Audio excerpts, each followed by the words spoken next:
नमस्कार साथियों, स्वागत है आपका हमारे चैनल पर।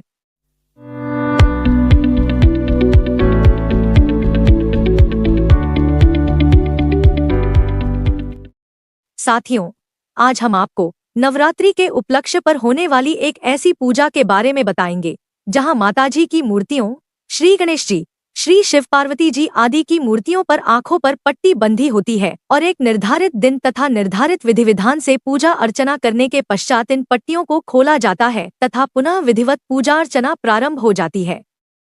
हम बात कर रहे हैं राजस्थान राज्य के सिरोही जिले के आबू रोड उपखंड के रेलवे कॉलोनी क्षेत्र की। इस क्षेत्र में बिहार से आए सैकड़ों परिवार हैं जो कई सालों से यहाँ निवास कर रहे हैं और बिहार में नवदुर्गा पूजा का विशेष महत्व होता है। इसी कारण इन परिवारों की आस्था को ध्यान में रखते हुए स्वर्गीय श्री उमेश चंद्र मिश्रा और उनके साथियों ने वर्ष 1999 में इस पूजा की शुरुआत की थी। तब से यह परंपरा चली आ रही है। इस पूजा के बारे में श्री बद्रीनाथ ठाकुर, जो प्रमुख सेवक हैं और DAV senior secondary school Ajmer में प्रिंसिपल पद से सेवानिवृत्त हुए हैं और 1999 से लगातार यानी पिछले 25 सालों से लगातार सेवा पूजा कर रहे हैं। उन्होंने बताया कि इस प्रकार की शक्ति पूजा मुख्यतः बिहार और बंगाल में होती है। आबू रोड में यहाँ विशाल पांडाल बनाया जाता है जहाँ प्रतिमाओं की स्थापना की जाती है और इन प्रतिमाओं को बनाने के लिए विशेष रूप से बिहार के कारीगर बुलाए जाते हैं। सभी प्रतिमाएं मिट्टी से बनाई जाती हैं और प्रतिमाओं को रंगने के लिए जो रंग उपयोग होते हैं वे भी प्राकृतिक रंग होते हैं। हिंदू पंचांग के अश्विन महीने की प्रथम तिथि यानी प्रतिपदा को यह पूजा प्रारंभ होती है और विजयादशमी को विधिवत रूप से प्रतिमाओं का विसर्जन होता है। श्री बद्रीनाथ जी ने बताया कि जब तक प्रतिमाओं में प्राण प्रतिष्ठा नहीं होती है तब तक प्रतिमाओं के दर्शन का कोई लाभ नहीं होता है। इसीलिए 1999 में जब आबू रोड में यह पूजा होती थी तब प्रतिमाओं को पूरी तरह छुपाकर पूजा की जाती थी और सप्तमी को पूरी तरह प्राण प्रतिष्ठा होने के बाद सभी प्रतिमाओं को भक्तजन के दर्शन के लिए खोला जाता था। आपके तो ये आंखें जो पट्टी क्यों बंधे हुए हैं? हाँ।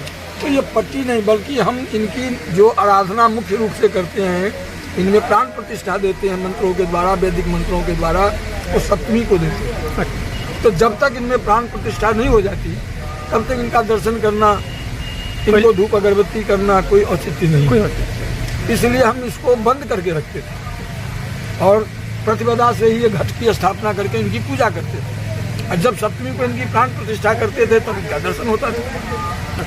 लेकिन यहाँ के निवासी इस बातों को से बड़े अचंभित होते थे, जो आप मूर्ति प्रतिमा तो बनाए हो लेकिन ढक के रखते हो, हम लोगों को दिखाओ।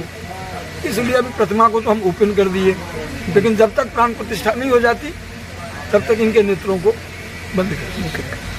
माता दुर्गा व अन्य देवी देवताओं की प्रतिमाओं पर प्रारंभ में 6 दिन तक आंखों पर पट्टी बांधकर रखी जाती है और एक निश्चित दिन पर बेल के वृक्ष की पूजा अर्चना करके बेल के फल लाए जाते हैं। ये फल गाजे बाजों के साथ बड़ी उत्साहपूर्वक लाए जाते हैं तथा माता दुर्गा व अन्य देवी देवताओं को बेल के फल अर्पण किए जाते हैं जो उनकी आंखों के प्रतीक माने जाते हैं। और इसके बाद प्रतिमाओं से पट्टियां खोल दी जाती हैं और सप्तमी से पूजा अर्चना, धूप आरती आदि पुनः शुरू हो जाती है।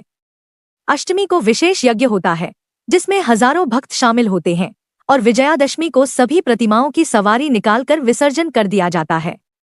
पूजा जो विधिवत वैदिक मंत्रोच्चार से पूजा को आरम्भ किया और ये 99 से अब तक प्रत्येक आश्विन शुक्ल पक्ष की प्रतिपदा को आरंभ होती है और फिर दशमी को इनका विसर्जन होता है, विजयादशमी जिसको कहते हैं। अगर आपको यह जानकारी पसंद आई हो तो हमारा चैनल सब्सक्राइब करके वीडियो को लाइक, शेयर कीजिए। ऐसी ही अच्छी जानकारियां लेकर आते रहेंगे। तब तक के लिए धन्यवाद।